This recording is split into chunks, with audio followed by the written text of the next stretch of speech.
Latest ആയിട്ടുണ്ട് ഈ online media ഉണ്ട് ഈ രേണുസുധിയുടെ അടുത്ത് കുറച്ച് ചോദ്യങ്ങളൊക്കെ ചോദിക്കുന്നുണ്ടായിരുന്നു. അതിൽ മെയിനായിട്ട് പറഞ്ഞിട്ടുള്ള കുറച്ച് കാര്യങ്ങളാണ്. ഇതേണക്കൊണ്ടെങ്കിൽ രേണുവിനെതിരെ ഒരുപാട് ഇരട്ട പേരൊക്കെ ഇപ്പോൾ വരുന്നുണ്ട്, അതിനെക്കുറിച്ച് എന്തോ പറയാനുള്ളതെന്നുള്ള രീതിയിലായിരുന്നു ഒരുപാട് കാര്യങ്ങൾ ചോദിച്ചിരുന്നത്.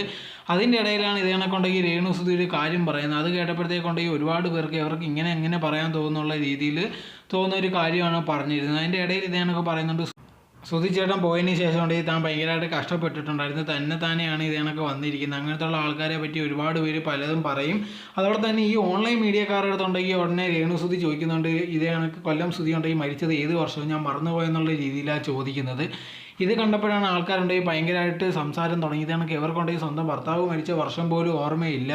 സാധാരണ രീതി ഉണ്ടെങ്കിൽ നമ്മുടെ ജീവിതത്തിൽ ഏതെങ്കിലും ഭയങ്കര നമുക്ക് മറക്കാൻ പറ്റാത്ത എന്തെങ്കിലും സംഭവം നടന്നു കഴിഞ്ഞാൽ ആ വർഷം നമ്മൾ ഒരിക്കലും മറക്കത്തില്ല, അല്ലെങ്കിൽ ആ ഡേറ്റ് നമ്മൾ ഒരിക്കലും മറക്കത്തില്ല. അത്രയും നമുക്ക് ഓർമ്മ കാണും. ഇവർക്ക് ഏറ്റവും ജീവൻ എന്ന് പറയുന്ന കൊല്ലം സുധി മരിച്ചിട്ടുണ്ടെങ്കിൽ ഇത്രയും വർഷമായിട്ട് അത് ഏത് ഡേറ്റ് അല്ലെങ്കിൽ ഏത് വർഷമെന്ന് പോലും നേരെ ഓർമ്മയില്ല.